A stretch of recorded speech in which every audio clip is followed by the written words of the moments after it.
राष्ट्रगीतसाठी उभं राहायचंय. राष्ट्रगीत झाल्यावर बाहेर. महाराष्ट्र बीजेपी राज्य कार्यकारिणी की बैठक का सीधा प्रसारण आप देख रहे थे। केंद्रीय गृह मंत्री अमित शाह का संबोधन आप देख रहे थे, जिसमें उन्होंने बीजेपी की जीत का आह्वान किया। उन्होंने बीजेपी का जो एक दृष्टि है, एक विजन है महाराष्ट्र को लेकर और क्या कुछ कदम उठाए गए हैं उनका भी जिक्र किया। इसके साथ ही उन्होंने कहा कि जो आगे के परिणाम है 2014-19 और जो 24 के परिणाम है वो उससे ज्यादा अच्छे होने वाले हैं और उसके साथ ही उन्होंने आह्वान किया बीजेपी की जीत का और कार्यकर्ताओं में जोश भरने का। बुलेटिन की अब शुरुआत करते हैं हेडलाइंस के साथ। प्रधानमंत्री नरेंद्र मोदी आज नई दिल्ली में विश्व धरोहर समिति के 46वें सत्र का करेंगे उद्घाटन। यूनेस्को महानिदेशक अजोले सहित 21 सदस्य देशों के प्रतिनिधि होंगे शामिल।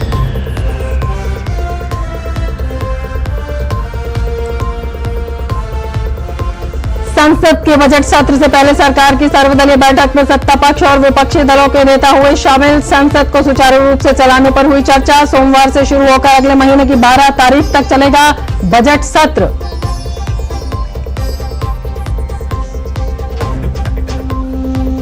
महाराष्ट्र में विधानसभा चुनाव को लेकर भाजपा का मंथन। पुणे में भारतीय जनता पार्टी के प्रदेश अधिवेशन में जुटे भाजपा के दिग्गज नेता। अमित शाह ने कार्यकर्ताओं को दिया जीत का मंत्र। कहा, महाराष्ट्र विधानसभा चुनाव में महायुति को मिलेगा प्रचंड बहुमत।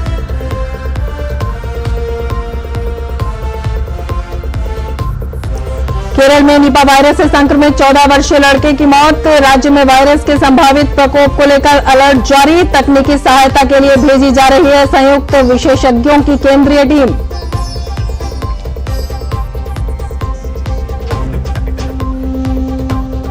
बांग्लादेश में हिंसक प्रदर्शन के बीच बांग्लादेश सुप्रीम कोर्ट का बड़ा फैसला। सिविल सेवा नौकरी में कोटा खत्म करने के मामले पर पलटा हाईकोर्ट का फैसला। योग्यता के लिए 93%, स्वतंत्रता सेनानी परिवारों के लिए 5% और अन्य के लिए 2% के आरक्षण का प्रावधान करने के आदेश।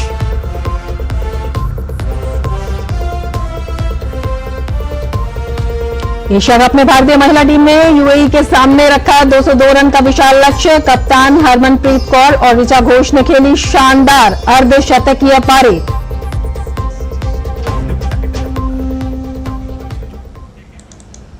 खबरों को विस्तार से लेंगे, लेकिन उससे पहले हम बात करेंगे बड़े ही महत्वपूर्ण मुद्दे की। जी हां, नीट परीक्षा को लेकर जारी विवाद की गुत्थियां सुलझने लगी हैं। सुप्रीम कोर्ट के आदेश के बाद नीट परीक्षा के केंद्रवार और शहरवार आंकड़ों के विश्लेषण से पता चलता है कि नीट 2024 में कुल 23.33 लाख छात्र शामिल हुए। इनमें से 2321 विद्यार्थियों को 700 या उससे अधिक अंक मिले। ये छात्र पूरे देश और विदेश में 1404 केंद्रों में फैले हुए थे। ये 1404 केंद्र फिर से 276 शहरों और 25 राज्यों और केंद्र शासित प्रदेशों में फैले हुए थे। इतने बड़े प्रसार से पता चलता है कि कई उम्मीदवार जो पारंपरिक ट्यूशन केंद्रों से नहीं थे, वे भी नीट 2024 में टॉपर सूची में आने में सक्षम थे। ये सच है कि सीकर, कोटा और कोट्टायम जैसे पारंपरिक ट्यूशन केंद्रों से परीक्षा देने वाले कई छात्र 700 या अधिक अंक प्राप्त करने में सक्षम थे। हालांकि आशा की किरण यह है कि दूसरे शहरों से परीक्षा देने वाले कई छात्र भी इस दायरे में आने में सक्षम थे। उदाहरण के लिए लखनऊ से 35 छात्र, कोलकाता से 27 छात्र, लातूर से 25 छात्र, नागपुर से 20 छात्र, फरीदाबाद से 19, नांदेड़ से 18, इंदौर से 17, कटक और कानपुर से 16, कोल्हापुर से 14 छात्र परीक्षा दे रहे हैं।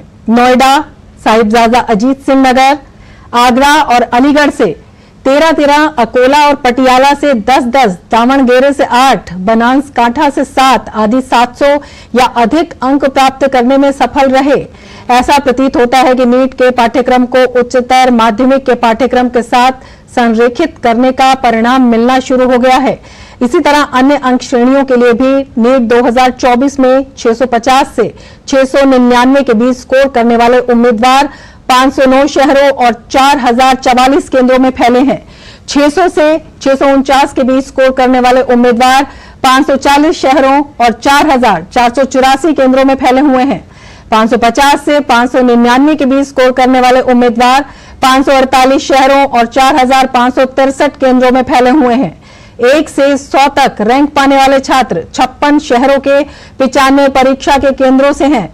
101 से 1000 तक रैंक पाने वाले छात्र 187 शहरों के 706 केंद्रों से हैं। 1001 से 10,000 के बीच रैंक पाने वाले छात्र 431 शहरों के 2,959 केंद्रों से हैं। 10,001 से 50,000 के बीच रैंक पाने वाले छात्र 523 शहरों के 4,283 केंद्रों से हैं। 50,001 से 1,10,000 तक रैंक पाने वाले छात्र 546 शहरों के 4,542 केंद्रों से हैं। तो ये आंकड़े दिखाते हैं पारदर्शी और निष्पक्षता किस तरह से यहां पर पूरे देश भर में जो छात्र फैले हुए हैं उनके बीच। नीट 2023 में ये प्रसार, अगर 2023 की बात करते हैं तो नीट 2024 से कुछ कम था। नीट 2023 में जो प्रसार है वो हम आपको बताते हैं। 700 से 700 के 20 स्कोर करने वाले उम्मीदवार 116 शहरों में और 310 केंद्रों में फैले हुए। 650 से 699 के बीच स्कोर करने वाले उम्मीदवार 381 शहरों और 2,431 केंद्रों में। और इसी के बीच 600 से 649 के बीच स्कोर करने वाले उम्मीदवार 464 शहरों और 3,434 केंद्रों में फैले हुए हैं। तो ये जो है ये बेहद महत्वपूर्ण आंकड़े हैं जो कि अभी सामने आए हैं और इसी पर हम चर्चा करेंगे। हमारे साथ डॉक्टर सुषमा यादव जुड़ी हुई हैं, प्रोवीसी हरियाणा केंद्रीय विश्वविद्यालय और पूर्व सदस्य यूजीसी। डॉक्टर सुषमा यादव इस वक्त हमारे साथ जुड़ी हुई हैं और सुषमा यादव जी से हम बातचीत करेंगे, लेकिन उससे पहले ले लेते हैं एक ब्रेक। आप देखते रहिए डीजी न्यूज। लाल रंग इसका अपार, तीखा कम है फिर भी स्वाद। बेमिसाल बेमिसाल MDH Kashmiri. MDH Kashmiri. MDH। चुटकुला समझ में आया? समझ तो ये नहीं आता कि खेत धान का या खरपतवार का। तो इसमें समझना क्या है दोस्त, ले आओ धान के खरपतवारों का स्पेशलिस्ट ग्रीन लेवल। IIL के ट्रैक्टर ब्रांड का ग्रीन लेवल, धान के खरपतवारों का स्पेशलिस्ट।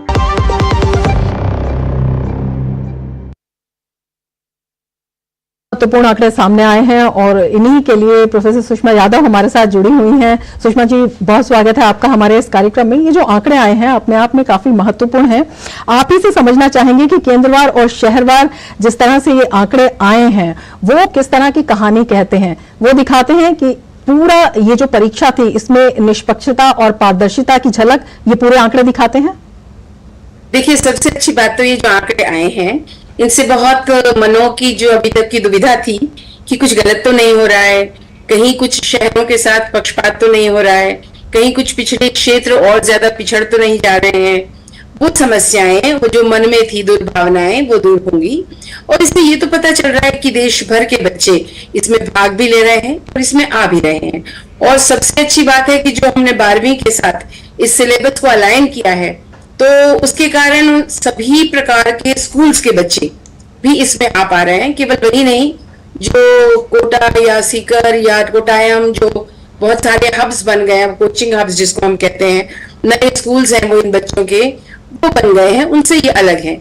लेकिन फिर भी मैं थोड़ी सी चिंता कर रही हूँ, इसलिए कर रही हूँ थोड़ी चिंता कि कुछ उन क्षेत्रों में भी बच्चे ज्यादा आए हैं जहां ये कोचिंग सेंटर्स हैं, तो उसकी तरफ भी हम ध्यान देंगे। लेकिन इन आंकड़ों से हम ये बात अवश्य कह सकते हैं कि जो समझ रहे थे या भ्रम फैला रहे थे कि कुछ क्षेत्रों के बच्चों के 700 से ऊपर या कुछ के 720 एक साथ एक ही जगह मार्क्स आए हैं, ऐसा इसमें दिखाई नहीं देता। और बहुत अच्छा हुआ है नीट से ये आंकड़े सामने आए हैं। चाहे कोर्ट ने मांगे, नीट तो देने के लिए आवश्यक हमारी एंट्री तो देने को तैयार होगी ही होगी, लेकिन इन आंकड़ों से देश भर के युवाओं में एक विश्वसनीयता आएगी और देश भर के युवा अगले नीट की तैयारी के लिए उत्साह के साथ और बिना किसी दुर्भावना के हमारे साथ जुड़ सकेंगे। बिल्कुल, 1404 केंद्र हैं सुषमा जी,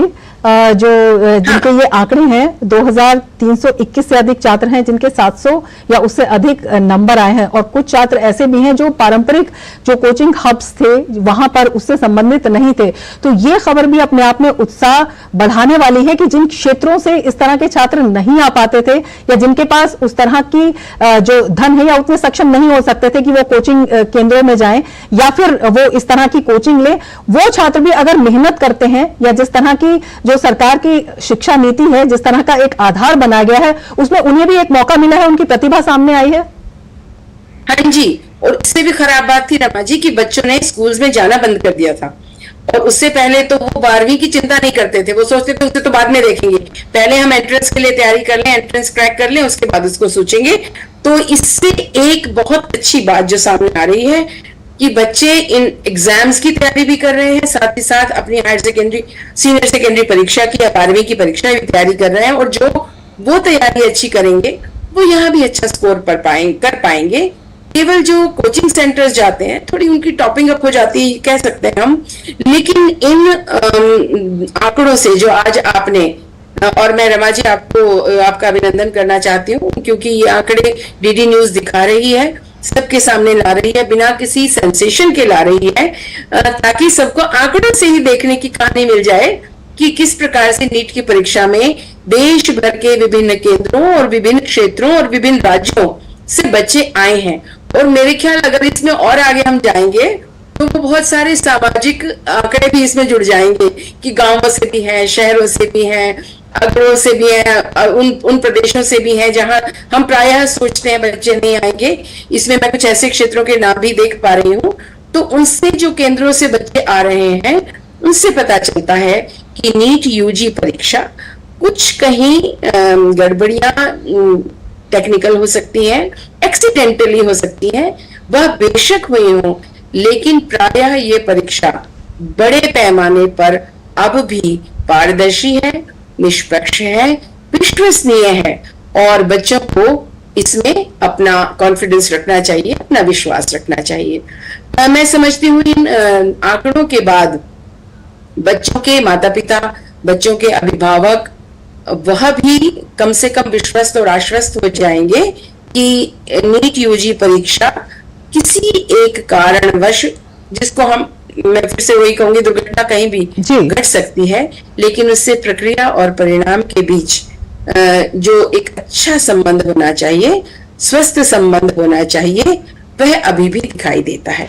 और इन आंकड़ों से यह भी दिखता है कि एनटीए ने अपने काम को पूरी जिम्मेदारी से निभाने का प्रयास किया है और देश के अधिक से अधिक बच्चों को अपने साथ जोड़ने का और इन परीक्षाओं में आने का अवसर देने का भी प्रयास किया है। सुषमा जी, आपसे ये भी समझना चाहेंगे, 2023 का आंकड़ा भी दिया गया है, 2024 का जो आंकड़ा है वो काफी उत्साहवर्धक भी है, ज्यादा भी है। क्या कुछ जो है चेंजेस किए गए, क्या कुछ बदलाव किए गए जो इस तरह का आंकड़ा सामने आया है, जो आगे के लिए भी आप बता रहे हैं कि एक बड़ी आशा दिखाता है?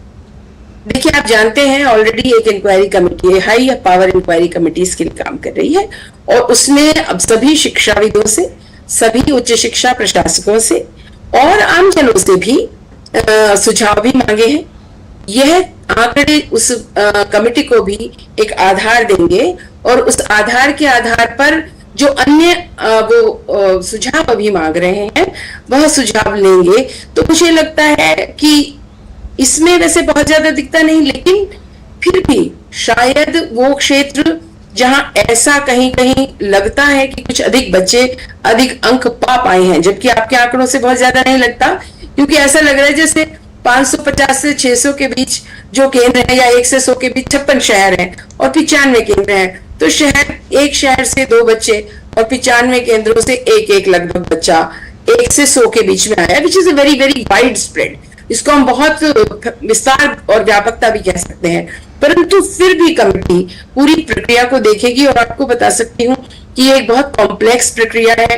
पहले क्वेश्चन बैंक बनाना, उनको सिक्योर करके रखना, फिर सेंटर्स खोजना, उन सेंटर्स में सुविधाएं हो ये देखना, फिर उनकी विश्वसनीयता देखना, फिर वहां तक क्वेश्चंस पहुंचाना, फिर वो क्वेश्चंस तब तक सुरक्षित रहें यह भी आश्वस्त करना, और फिर जब परीक्षा हो उस समय भी परीक्षा एक सही पारदर्शी तरीके से, विश्वसनीय तरीके से हो, यह भी देखना, इन सब के बीच में यदि कहीं कोई ऐसा लगे कमजोर कड़ी है तो वह इंक्वायरी कमेटी, अभी मैं उस पर अधिक नहीं बोलना चाहूंगी क्योंकि वह निष्पक्ष जांच समिति है और जांच समिति इन सभी पक्षों को देखने का प्रयास करेगी।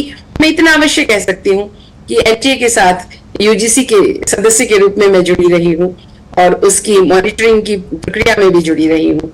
एनटीए पूरा प्रयास करता है कि इस देश की जनमानस की विश्वसनीयता को बनाए रखे और परीक्षाओं की जो एक गोपनीयता होनी चाहिए, साथ ही साथ विश्वसनीयता भी होनी चाहिए, निष्पक्षता भी होनी चाहिए और सर्वव्यापकता भी होनी चाहिए, वह भी कायम रखे। बिल्कुल, सर्वव्यापकता इसमें सुषमा जी दिखाई देती है क्योंकि कुछ चुनिंदा सेंटर नहीं बल्कि देश भर से जो आंकड़े आए हैं और कई जगह से बहुत अच्छे आंकड़े भी आए हैं। आपसे ये भी समझना चाहेंगे कि केंद्र सरकार ने जिस तरह से शिक्षा के क्षेत्र में कई नए कदम उठाए, कई नई चीजें की और कई जगहों पर छात्रों को जो है विशेष फैसिलिटी देने की कोशिश की, तो उसमें लगता है कि उनको जिस तरह का एक मौका मिला है अब उसकी जो झलक है वो परीक्षा परिणामों में दिखाई देने लगी है।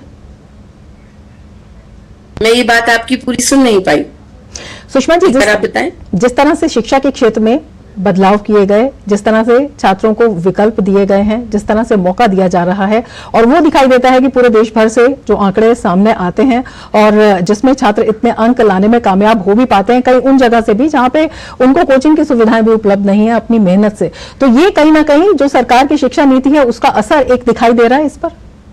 जी बिल्कुल दिखाई दे रहा है और सरकार शिक्षा नीति में परीक्षाओं पे सबसे अधिक जोर भी दे रही है और यहाँ सरकार भी अपनी परीक्षाओं को सबके सामने विश्वसनीय साबित भी करना चाहती है। तो इन सब आंकड़ों से जो विभिन्न प्रदेशों के हमको प्राप्त हुए हैं उनसे सरकार की बात भी कहीं ना कहीं पुष्ट होती है और राष्ट्रीय शिक्षा नीति में जिस प्रकार से परीक्षाओं की विश्वसनीयता, परीक्षाओं का लगातार होना और परीक्षाओं को वास्तव में परीक्षार्थियों की योग्यता की जांच की प्रक्रिया मानना, यह जो राष्ट्रीय शिक्षा नीति चाहती है यह इन आंकड़ों से भी स्पष्ट होता है।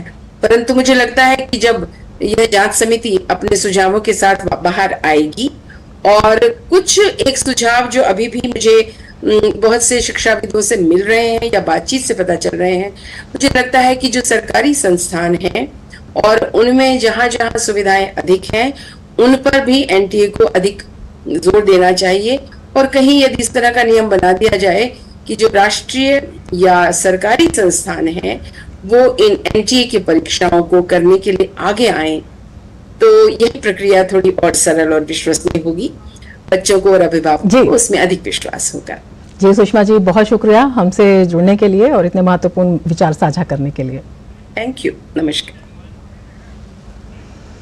आगे बढ़ेंगे लेकिन उससे पहले लेते हैं एक ब्रेक। आप देखते रहिए डीडी न्यूज। आपके घर के खाने में रेस्टोरेंट जैसा स्वाद ले आए MDH का शाही पनीर मसाला। पनीर को क्या मस्त बना डाला।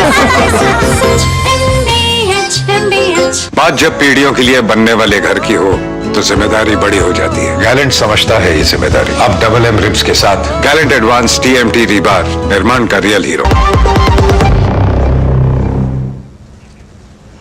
के बाद फिर से आपका स्वागत है। आज से 31 जुलाई तक दिल्ली के भारत मंडपम में विश्व धरोहर समिति की बैठक का आयोजन होने जा रहा है। प्रधानमंत्री नरेंद्र मोदी बैठक का उद्घाटन करेंगे। इस संबंध में उन्होंने सोशल मीडिया हैंडल एक्स पर लिखा कि ये पहली बार है जब हमारा देश इस समिति की मेजबानी कर रहा है। यह हमारी विरासत को संरक्षित करने के तरीकों पर विचारों का आदान प्रदान करने का एक महत्वपूर्ण मंच है। यूनेस्को की ये 46वीं बैठक है जिसमें विश्व धरोहर समिति में शामिल 150 से अधिक देशों के 2000 से अधिक प्रतिनिधि भाग लेंगे। भारत पहली बार यूनेस्को विश्व धरोहर सम्मेलन के 46वें सत्र की मेजबानी कर रहा है। देश अतिथियों के स्वागत के लिए तैयार है। इस बैठक के माध्यम से भारत को एक बार जहां अपनी विरासत को पूरे विश्व के पटल पर रखने का अवसर मिलेगा, दुनिया भर से आने वाले डेलीगेट्स को हमें भारत की विरासत का रखरखाव जिस तरह से माननीय प्रधानमंत्री जी के नेतृत्व में देश की सरकार कर रही है, इसको शोकेस करने का अवसर मिलेगा। हम अपनी विरासत को किस तरह से प्रधानता देकर के उसके साथ में जुड़े रह, देश को जोड़े रहने के लिए, आम जनमानस को जोड़े रहने के लिए काम कर रहे हैं, इसको दिखाने का अवसर तो मिलेगा ही।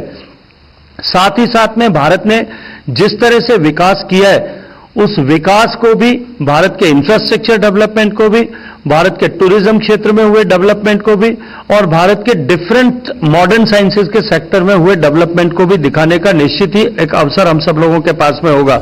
भारत मंडपम एक बार फिर G20 की तरह जगमगा उठेगा। यहाँ 21 जुलाई से 31 जुलाई तक विश्व धरोहर सम्मेलन का आयोजन हो रहा है।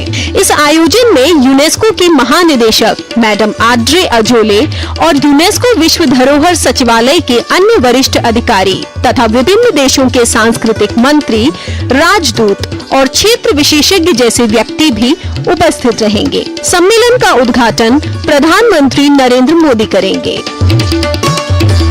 विश्व धरोहर स्थलों की पहचान, संरक्षण और प्रबंधन को लेकर इस सम्मेलन में चर्चा होगी। इस सम्मेलन में यूनेस्को की महासभा द्वारा चुने गए 21 सदस्य देशों के प्रतिनिधि शामिल होंगे। भारत अपने वैभव और विरासत के लिए जाना जाता है। भारत में यूनेस्को विश्व धरोहर स्थलों की संख्या 42 हो गई है, जिन्हें सांस्कृतिक, प्राकृतिक और मिश्रित विरासत की श्रेणी में रखा गया है। महाराष्ट्र की अजंता की गुफाएं, उड़ीसा का सूर्य मंदिर, आगरा का ताजमहल, पश्चिम बंगाल का शांति निकेतन और जयपुर शहर आदि कुल मिलाकर 34 सांस्कृतिक धरोहर है। वहीं पश्चिम बंगाल के सुंदरवन राष्ट्रीय उद्यान, हिमाचल प्रदेश का ग्रेट हिमालयन नेशनल पार्क एवं असम के कांजीरंगा राष्ट्रीय उद्यान समेत 7 प्राकृतिक धरोहर की श्रेणी में है तथा सिक्किम से कंचनजंगा राष्ट्रीय उद्यान मिश्रित विरासत की श्रेणी में है। अपनी धरोहर और संस्कृति के प्रति प्रधानमंत्री की सजगता का एक बड़ा उदाहरण ये भी है कि पिछले 10 वर्षों में 12 स्थलों को विश्व धरोहर में शामिल किया गया है। सम्मेलन के दौरान कई सांस्कृतिक कार्यक्रमों का आयोजन किया जाएगा और प्रदर्शनी भी लगेगी। इनमें मुख्य रूप से पर्यटन मंत्रालय द्वारा हस्तशिल्प उत्पादकों की प्रदर्शनी, UPI वन वर्ल्ड, आयुष मंत्रालय द्वारा आयुर्वेद की विश्व प्रसिद्ध प्राचीन परंपरा पर एक प्रदर्शनी शामिल है। साथ ही सर्वे संतु निरामया के संदेश के साथ अतिथि योग और ध्यान भी करेंगे। इस मेजबानी से भारत की अंतर्राष्ट्रीय छवि और सांस्कृतिक महत्व को भी बल मिलेगा। यूनेस्को के इस सम्मेलन का आयोजन भारत की धरोहर और पर्यटन क्षेत्र में नई संभावनाओं के द्वार खोलेगा, जिससे भारतीय संस्कृति को वैश्विक पहचान मिलेगी। ये आयोजन भारत के लिए गौरव का विषय है और देश की धरोहर को संरक्षित और प्रोत्साहित करने की दिशा में एक महत्वपूर्ण कदम है। DD न्यूज के लिए डॉक्टर सुयश शर्मा की रिपोर्ट। और आगे बढ़ने से पहले वक्त है एक ब्रेक का। आप देखते रहिए DD न्यूज। अब आया असली स्वाद। अब आया स्वाद। जब स्वाद के पड़े हो लाले तो MDH का चंकी चाट मसाला डालें। MDH का चंकी चाट मसाला। MDH। क्यों प्रधान जी, बड़े चमक रहे हो आजकल? ऐसा कौन सा खजाना हाथ में लगा है? खजाना नहीं, मिशन मिल गया है हम सबकी जीत का। IIL के ट्रैक्टर ब्रांड का मिशन है तो जीत पक्की।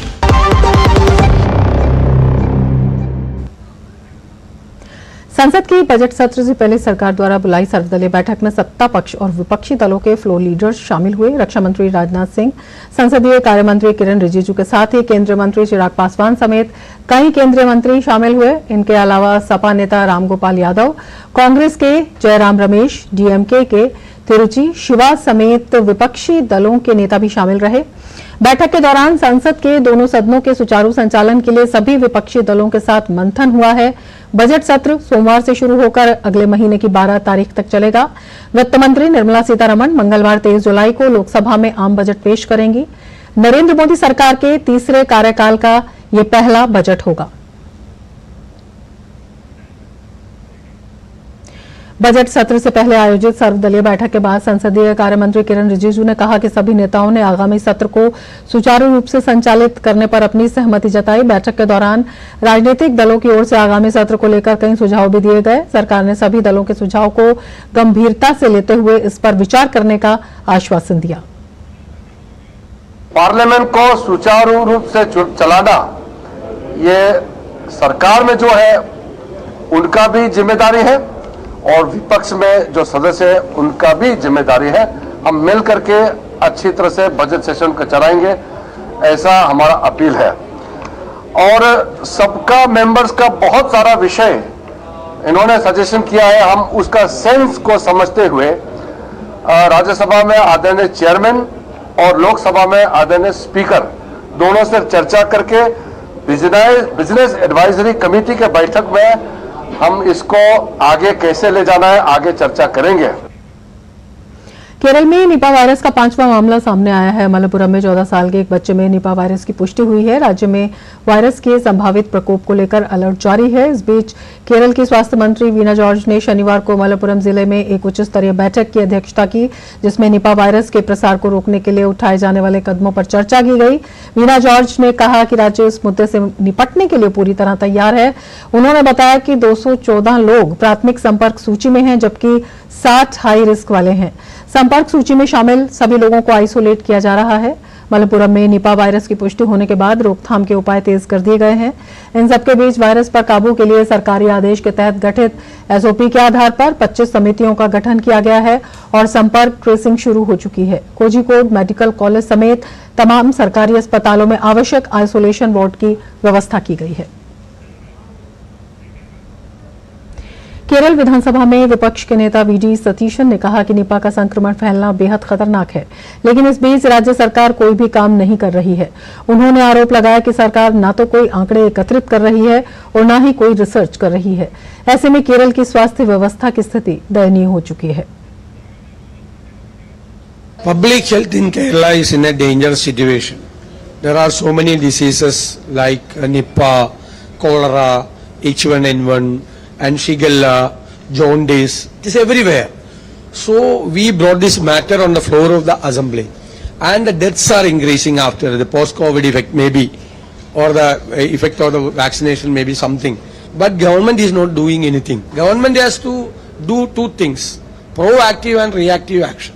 They are not doing anything. I am requesting all the public to cooperate with the conditions and stipulations initiated by the government to prevent Nipah. Uttar Pradesh के मुख्यमंत्री योगी आदित्यनाथ ने कुकरेल नदी के तट पर स्थित सौमित्र वन में पौधारोपण जन अभियान 2024 का शुभारंभ किया। सीएम योगी ने पीएम नरेंद्र मोदी के आह्वान पर एक पेड़ मां के नाम को समर्पित पेड़ लगाओ पेड़ बचाओ जन अभियान 2024 के तहत पौधा लगाया। पौधरोपण से पहले सीएम ने इन पौधों को रक्षा सूत्र बांधा। सीएम ने इसके अतिरिक्त प्रयागराज और गोरखपुर में भी पौधारोपण किया। इस अभियान के तहत प्रदेश भर में 36.5 करोड़ से ज्यादा पौधे लगाए गए। प्रधानमंत्री नरेंद्र मोदी ने 5 जून को विश्व पर्यावरण दिवस पर देशवासियों से एक पेड़ मां के नाम लगाने का आह्वान किया था।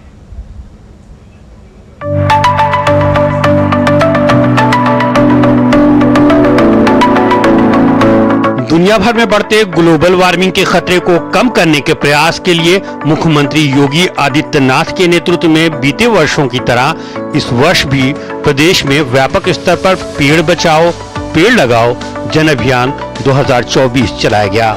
जन अभियान के तहत राज्यपाल आनंदीबेन पटेल ने सीतापुर में पौधा लगाया। वहीं प्रदेश सरकार के सभी मंत्रियों ने भी अलग अलग जिलों में पौधा रोपित किए। यूपी को हरा भरा करने में सबने मिलकर पहल की। वहीं इस प्रयास में सार्वजनिक योगदान ग्राम विकास विभाग ने दिया। विभाग की तरफ से 13 करोड़ 54 लाख पौधे लगाए गए। 36 करोड़ से अधिक पौधारोपण में शीशम के सर्वाधिक 4 करोड़ 33 लाख से अधिक पौधे लगाए गए। इसके अतिरिक्त सागवान के 4 करोड़ 33 लाख 7,858 पौधे, जामुन के 2 करोड़ 19 लाख 10,650 पौधे, अर्जुन के 1 करोड़ 67 लाख 73,913 पौधे और आंवला के 95 लाख 32,275 पौधे लगाए गए। आदरणीय प्रधानमंत्री जी ने 5 जून को विश्व पर्यावरण दिवस के अवसर पर पूरे देशवासियों से एक पेड़ मां के नाम लगाने का आह्वान किया था। ग्लोबल वार्मिंग दुनिया के अंदर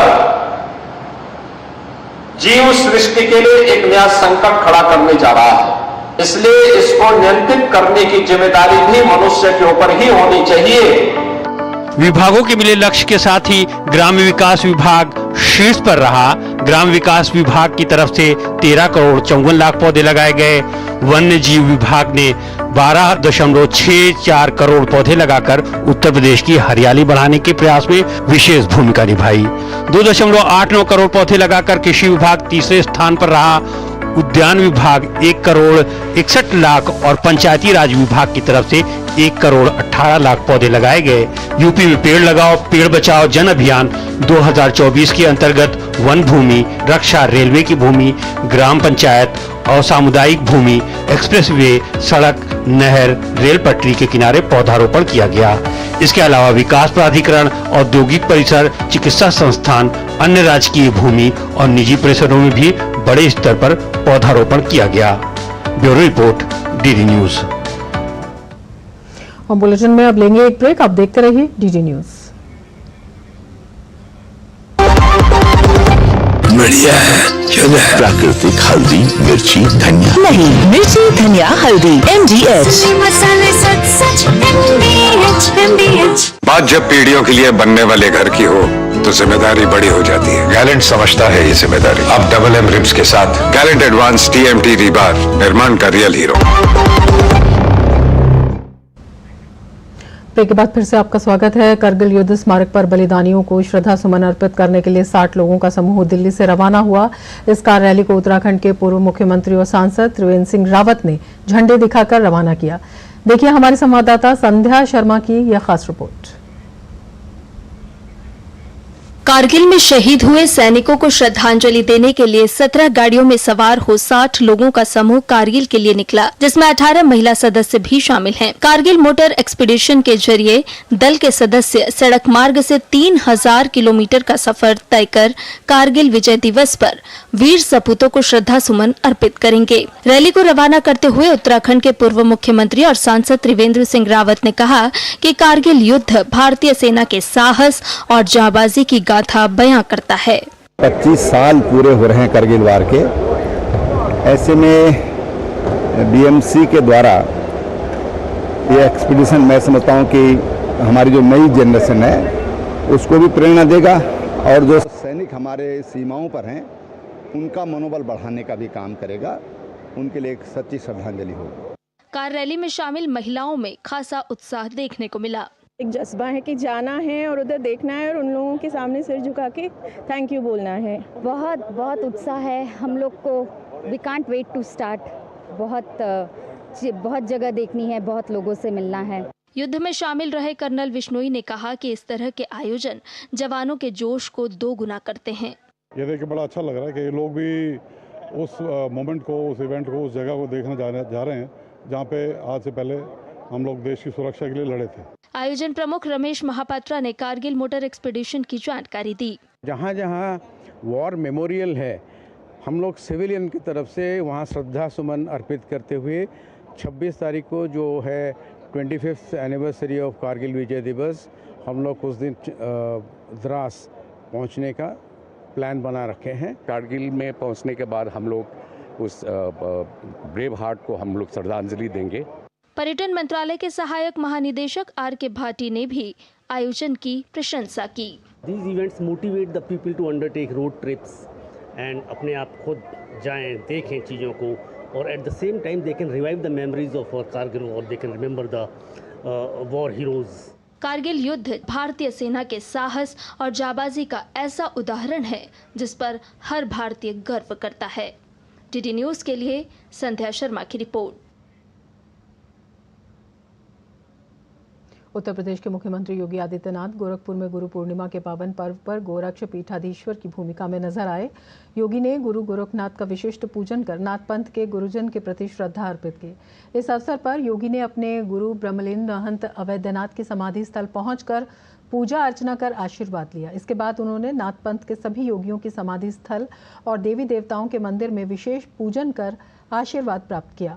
मुख्यमंत्री योगी आदित्यनाथ ने गुरु पूर्णिमा के बारे में बात करते हुए बताया कि भारत में गुरुओं की लंबी परंपरा रही है और इस अवसर पर हमें उनके प्रति कृतज्ञता व्यक्त करने का मौका मिलता है। सनातन धर्म की इतनी लंबी परंपरा, इतनी समृद्ध परंपरा, 5000 वर्ष पहले महर्षि वेदव्यास इस धराधाम पे थे। एक लंबे समय तक उन्होंने उस कालखंड में उन्होंने उस समय कई पीढ़ियों का प्रतिनिधित्व किया,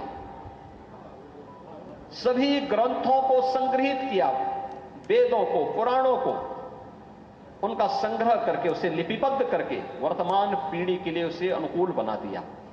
5000 वर्षों के इस इतिहास को आज गुरु पूर्णिमा के रूप में आप इस आयोजन के साथ जुड़ करके अपनी ऋषि परंपरा के प्रति कृतज्ञता ज्ञापित कर रहे हैं। बांग्लादेश सुप्रीम कोर्ट ने बड़ा फैसला सुनाते हुए 30% आरक्षण के फैसले को पलट दिया है। बांग्लादेश में सरकारी नौकरियों में कोटा सिस्टम के तहत 30% सीटें मुक्ति योद्धाओं के परिवारों के सदस्यों के लिए आरक्षित थी, जो 1971 के स्वतंत्रता सेनानियों के परिवार के सदस्य थे। आंदोलन के बाद सरकार ने 2018 में इस व्यवस्था को खत्म कर दिया था, लेकिन स्वतंत्रता सेनानी परिवारों की अपील के बाद जून के महीने में हाईकोर्ट ने पिछली कोटा प्रणाली को बहाल कर दिया। इसके कारण आंदोलन शुरू हो गया। आज बांग्लादेश के सुप्रीम कोर्ट ने हाई कोर्ट के फैसले को खारिज कर दिया है और कोटा में संशोधन किया है। इसके साथ ही इस बुलेटिन में फिलहाल इतना ही। नमस्कार।